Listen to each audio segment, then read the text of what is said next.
Hola, ¿qué tal amigos? Soy Roberto Rodríguez. Aquí y ahora arrancamos esta entrega especial de El Mundo en 7 días. Gracias por seguirnos en el mundo entero en www.fmmundo.com, también a través de nuestro canal digital en YouTube, en FM Mundo Live, y a todos los distintos medios que amplifican y retransmiten esta señal en el 9 Channel, en Fila 9 Live y las diferentes estaciones de radio en los diferentes puntos del país. Gracias por estar con nosotros hoy en este encuentro donde hablaremos con Pedro Donoso, analista político, consultor, estratega político, sobre la situación que vive nuestro país. Mucho más allá de buscar culpas, actores responsables y personificar el caos que estamos viviendo hoy por hoy, encontrar un poco el camino, la vía, la solución, qué es lo que está pasando, entender qué es lo que está ocurriendo hoy en nuestro país.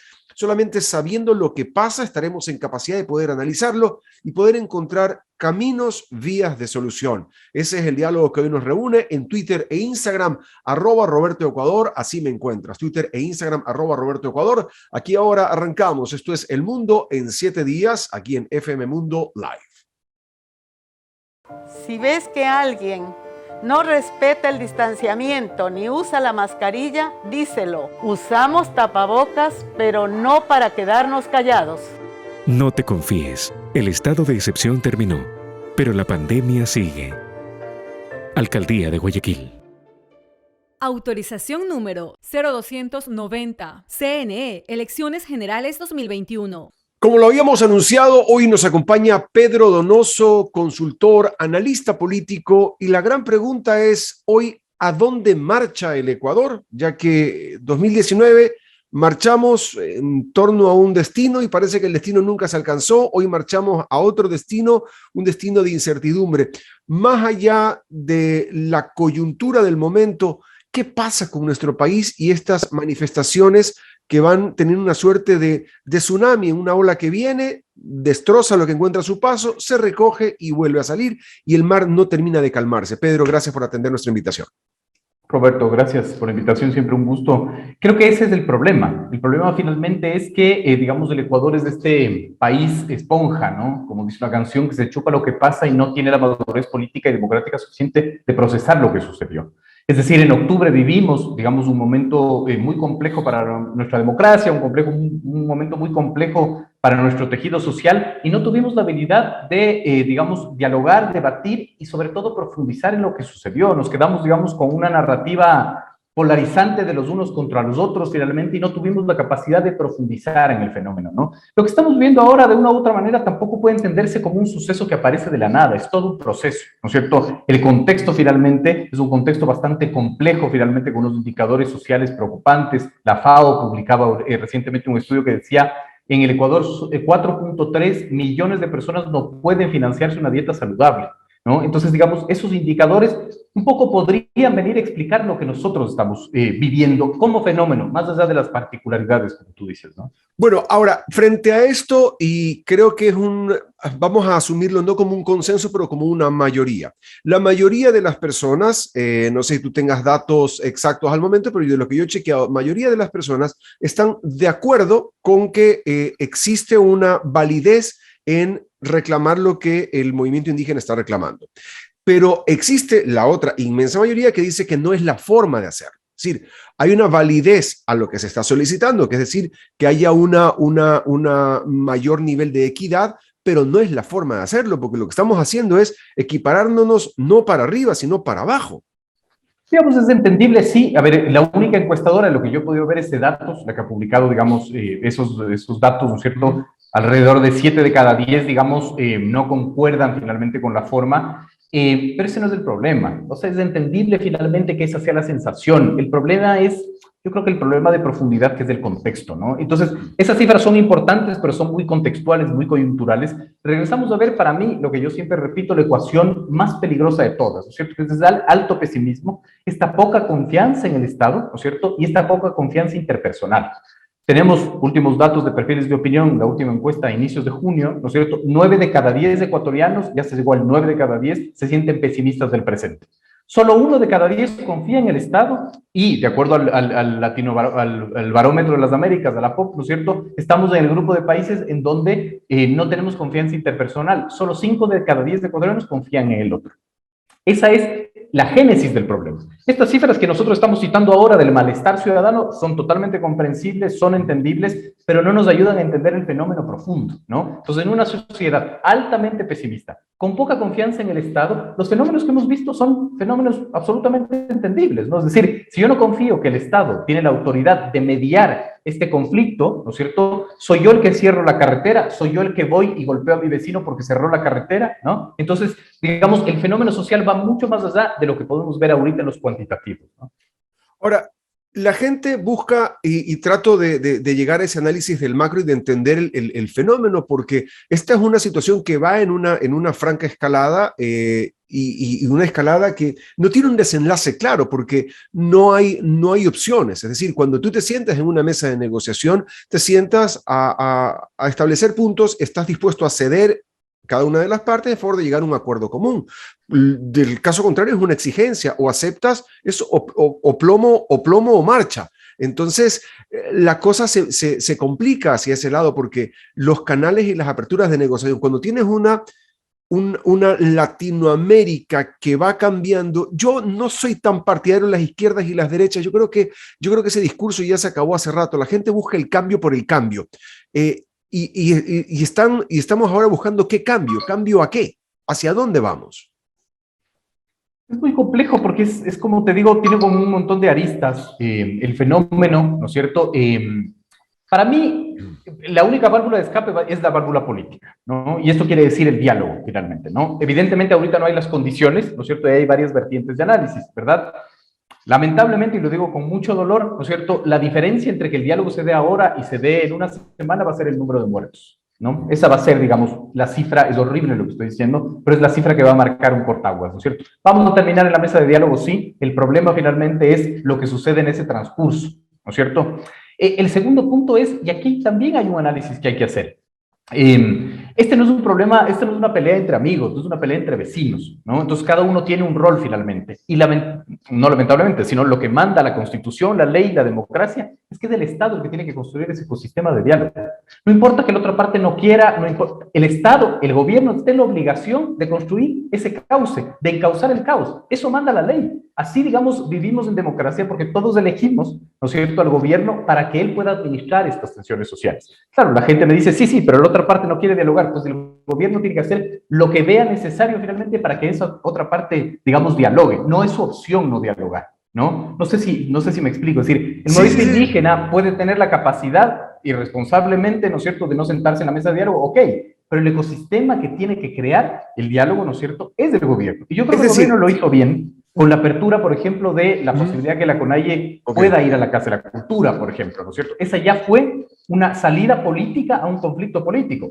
El movimiento indígena no tuvo control en su marcha, lo que creo además es que no tiene control ahora tampoco de la marcha, ¿verdad? Y se sobrepasó, pero hay que volver a encauzar, digamos, el camino al diálogo. Es decir, en base a ese principio, el gobierno está haciendo lo correcto, es decir, el que tendría teóricamente que ceder más es el gobierno que viene siendo el ente regulador de todo un país y tiene que ceder en favor de generar paz y tranquilidad social. Ahora, también se habla, y te digo porque eso está entre rumores y Twitterlandia y las redes sociales, y por aquí explotan unas historias y otras, y las fake news que también empiezan a circular. Se dice que el gobierno no tiene los funcionarios con la madurez y experiencia suficiente para poder enfrentar este tipo de conflictos, y que un poco se está dando a palo de ciego, y muchas personas se sienten ya hoy no representadas por esa institucionalidad o por esa institución. Cuando yo planteo, digamos, que el gobierno está en la obligación de construir el ecosistema, no necesariamente hablo de ceder, ¿no? No necesariamente quiero decir que tiene que ceder a todas las pretensiones, ¿no es cierto?, de unos movimientos sociales, no necesariamente. Lo que digo, puede parecer una estupidez lo que voy a decir, pero tiene sentido. Lo que digo es que para llegar al diálogo tiene que haber diálogo. O sea, para sentarnos en la mesa tenemos que negociar, ¿no? Y ahí está la habilidad de una u otra manera. Yo no, digamos, no soy partidario nunca de la personalización de si el gobierno tiene las personas preparadas o no. Lo que veo primero es cuál gobierno, porque ese es el problema también, ¿no es cierto? Mi trabajo se hace muy difícil, estoy haciendo catarsis contigo y con todo el público, se hace muy difícil porque no puedo leer, porque no tengo los suficientes elementos, porque el gobierno cambia de la noche a la mañana, ¿no es cierto? Es un gobierno de diálogo, después un gobierno de mano dura, etcétera. Lo que creo es que el gobierno se está equivocando en la aplicación de las recetas. Es decir, el gobierno en varias ocasiones ha procurado que la salida sea policial. Y ese es un error. Cuando ha logrado establecer que la salida sea política, ¿no es cierto?, ha bajado las tensiones. Entonces me dirán, sí, pero ayer que entregaron la Casa de la Cultura, los manifestantes fueron hasta la asamblea y rompieron su palabra. Sí, tienen razón. Ahí tiene que aplicarse la solución policial. Pero la solución policial no es la primera que tiene que aplicarse, porque esto es un fenómeno político. Ni la justicia, ni la policía, ni los militares van a resolver un problema político, ¿no? Porque a la larga nos vamos a tener que sentar, como decía yo, en la mesa de diálogo, pero el punto es, en este transcurso que ha sucedido, ¿no es cierto? La mesa de diálogo no puede construirse con base a 50 muertos. Ahora, dentro de todo este conflicto y esta escalada de conflicto, nosotros estamos grabando este programa, y lo quiero decir claro, el día viernes, y vamos a estar al aire en los medios el día sábado. Es decir, tenemos 24 horas de lapso entre lo que nosotros estamos conversando y lo que está ocurriendo. Al día de hoy, viernes, se habla claramente de que existe una voluntad de recoger firmas en la asamblea, donde necesitan 46 firmas para iniciar un proceso de revocatoria de mandato. En este proceso que le estaría encabezando UNES, los cuales ellos apenas son 47, tendrían, digamos, masa crítica para poder darle curso a esto. Por otro lado, el movimiento indígena en sus protestas, fuera Lazo fuera. Ok, ¿cuál es la alternativa? Se ve una posición de decir, ok, ¿saben qué? Hemos considerado que el señor presidente de la República no lo queremos más, entonces vamos a poner a Pepito. Esa persona existe. ¿A quién se busca? ¿O es solamente es una suerte de generar caos por generar caos? Es importante lo que tú dices, ¿no es cierto? Plantear que este programa es pregrabado porque estamos en el Ecuador, donde cada minuto cambia el escenario, ¿no? Es que ayer por la mañana que seguía las noticias, veía que hay aires pacificadores. En la tarde, ayer jueves, fue cuando se vino otra vez el tema hacia la asamblea y se generó el problema en la pedrada, la Contraloría, otra vez. Entonces, ese escenario va cambiando. Entonces, ¿qué hacer en esta suerte? ¿Qué buscan al final del día los unos y los otros? Porque, y perdón que te bote la otra encima, pero hoy se habla, y este es un tema también de comunicación complejo, porque cuando tú encuentras a una persona con un cuchillo entrando a una tienda y lo tomas en flagrancia, es un presunto delincuente. Y ahora se habla de un narcomovimiento, una narcomarcha, o sea, ya se le ha dado nombre y apellido, se le ha calificado. Entonces, un poco se lanzan adjetivos calificativos de un lado para el otro y no sé cuánto sustento hay alrededor de todo esto, sin quitarles legitimidad, pero cuánto sustento hay. Súper importante todo lo que has planteado, ¿no es cierto? El primer punto es, otra vez, para mí el escenario más real, y es lo que va a suceder, es el diálogo. El interín es lo que tenemos que cuestionarnos, ¿no es cierto? De lo que yo también tengo entendido, ¿no es cierto? Existirían la voluntad de UNES finalmente para provocar la muerte cruzada que se llama por parte del legislativo, pero la realidad es otra, ¿no es cierto? El Ecuador, con una constitución que le da más beneficio, digamos, al presidente, el presidente no necesita pasar ningún filtro ni ninguna votación para aplicar la muerte cruzada. Entonces, el momento en que UNES, ¿no es cierto?, con Pachacutic, si es que tienen los votos, ¿no es cierto?, quieran destituir al presidente, el presidente aplicará la muerte cruzada de manera inmediata. Cosa que para mí es un escenario bastante complejo para la misma oposición. Es decir, ahorita el problema del gobierno es que tiene que enfrentar, ¿no es cierto?, un movimiento indígena que es la consolidación perfecta de la oposición. ¿Por qué? Porque puede calentarte la calle, como lo estamos viendo, pero también puede establecerte una espada de Damocles desde la institucionalidad. También puede hablar de destitución. Si tú le provocas que haya una muerte cruzada, él se deshace del legislativo, ¿no es cierto? Gobierna durante 6 meses con decretos ley y se concentra solo en administrar el conflicto en la calle, ¿no es cierto? No es tan fácil, evidentemente, pero eso puede coadyuvar finalmente a que la salida sea policial, y eso es bastante grave. Por lo tanto, no entiendo la estrategia de la oposición de acelerar una muerte cruzada. Me parece bastante torpe para la propia oposición, ¿no? Y, sí, dime. Sí, existen en torno a la calle, que es lo que me preocupa, porque es donde está, es una pelea de vecinos. ¿Qué pasa con este llamado de un lado y de los otros, que en algún momento es comprensible cuando uno le afectan la familia, la libertad, el bolsillo, la capacidad de poder trabajar y seguir adelante? Y hay estas marchas y empiezan a haber ya las contramarchas que aún no se han enfrentado. Pero es cuestión, yo creo que están apagando el año viejo con gasolina. Entonces, el rato que se lleguen a enfrentar estas marchas por la paz y estas marchas por el resultado, como la han llamado, la marcha por el resultado, con la marcha, ¿el resultado de qué? 2 más 2 son 4, 4 y 2 son 6. Entonces, la marcha por el resultado y la marcha por la paz se lleguen a juntar, yo te digo, eso puede ser un conflicto de muy difícil desescalación, por llamarlo de alguna manera. No, totalmente, una guerra civil, digamos. Ahí es cuando tiene que operar el Estado. Es decir, ahí tiene que haber presencia del Estado. El Estado tiene que estar presente siempre, evidentemente, ¿no? Y esto explica, como hipótesis, digamos, de una u otra manera, las cifras que yo te decía. Es decir, ¿por qué hay una contramarcha? Porque yo como ciudadano siento que el Estado no tiene ninguna representación. Tengo yo que hacer una marcha para defender. Yo, movimiento indígena, tengo que hacer una marcha para exigir, digamos, mis absolutamente legítimas pretensiones, ¿no? Es decir, ahí tiene que haber el Estado por el momento en que este país va a una guerra civil, digamos, ahí sí lo perdemos, que es un escenario poco probable, pero es un escenario finalmente que es real y ahí se acaba toda la lógica del diálogo, ¿no? Que es un poco lo importante. Pero lo que tú dijiste en la pregunta anterior creo que es el quid del asunto, ¿no es cierto? ¿Por qué es tan difícil establecer un diálogo? Porque hay un proceso de deslegitimación de todos aquí. Es decir, el movimiento indígena deslegitima finalmente al gobierno, ¿no es cierto? Y a los convocantes a un diálogo, ¿no es cierto? Y el gobierno deslegitima las acciones de la CONAIE. Entonces, mientras todos deslegitimemos al otro, se deslegitima por naturaleza el diálogo como medio y no como fin. Y ese también es un problema. Digamos, los últimos 3 gobiernos, el gobierno de Correa, de Moreno y el mismo de Lasso, no han entendido que el diálogo tiene que ser un medio, no es un fin. Y ese medio tiene que estar establecido con metodología clara, etcétera, etcétera, etcétera, ¿no? Y eso complejiza aún más, digamos, la situación que estamos viviendo.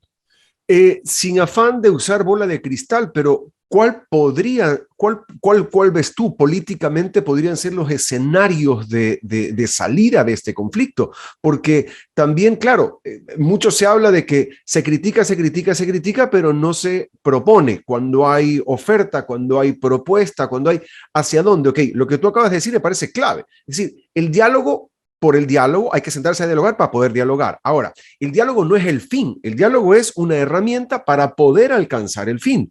Entonces, ¿qué debe ocurrir hoy para que estas condiciones se den? Porque de lo que de afuera se observa es el gobierno va en esta suerte de ir cediendo posiciones. ¿Quieren esto? Sí. ¿Quieren lo de acá? Sí. ¿Quieren lo de acá? Sí. ¿Hasta cuándo llega el sí y dónde empiezan los nos?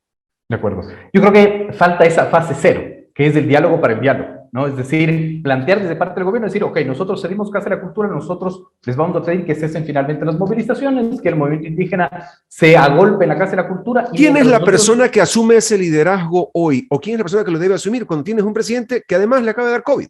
Entonces, es el ministro de Gobierno. Okay. Sin duda, es el ministro de Gobierno, porque también hay un problema de vocerías ahí. No hablo de la efectividad de las vocerías. Hablo que si tú haces un análisis, ¿no es cierto?, y un monitoreo de medios, vas a ver que las vocerías policiales y militares son mucho más que la vocería política. Y ese es un problema, porque exacerbas, digamos, los ánimos, ¿no? La vocería política es la que tiene que ser la única vocería finalmente validada de parte del gobierno. Ese, por ejemplo, es una buena señal de no tener que ceder nada, pero de dar, digamos, simbólicamente un anuncio de optamos por la política como resolución. Esto no quiere decir que las Fuerzas Armadas y la policía dejen de controlar finalmente a los manifestantes que necesitan un control. Esperemos que la situación se resuelva lo más pronto posible, porque a mí sí me preocupa también eso que has mencionado, Pedro, que la diferencia entre dialogar hoy o dialogar en 10 días más es el número de muertos que hay, que van creciendo en el día a día. Bajas de un lado o del otro, este enfrentamiento de gente con gente, de pueblo con pueblo, de esperar que no se genere una confrontación en las calles, donde se empiece la gente, y entre el tema de los infiltrados, que no lo quiero ni tocar porque es vergonzoso hablar del tema de los infiltrados, porque es gente aprovechándose del caos. Así es. La política tiene que retomar este proceso. Cuando yo digo la política, hago todo lo contrario a lo que la gente dice, ¿no? La gente dice, no, los políticos no, la política es la válvula de escape. Y cuando yo digo la política, quiero decir, la CONAIE tiene que volver a tomar control sobre las manifestaciones que las perdió. Yo creo que el gobierno tiene que tomar control sobre, digamos, la solución política como la salida. Es decir, el gobierno tiene que decir, la solución es política, establezcamos, administremos el caos, llevemos este caos a un cauce político y finalmente nos tendremos que sentar en una mesa a dialogar desde la política. Pedro, muchísimas gracias por tus criterios válidos y los compartimos a través de toda la red de medios en las cuales transmitimos y retransmitimos este encuentro informativo. Pedro Donoso con nosotros, consultor y analista político, hablándonos de hacia dónde marcha el Ecuador. Si ves que alguien no se lava las manos al llegar de la calle, díselo. Pídele que se las lave. Usamos tapabocas, pero no para quedarnos callados. No te confíes. El estado de excepción terminó, pero la pandemia sigue. Alcaldía de Guayaquil. Autorización número 0289. CNE, Elecciones Generales 2021.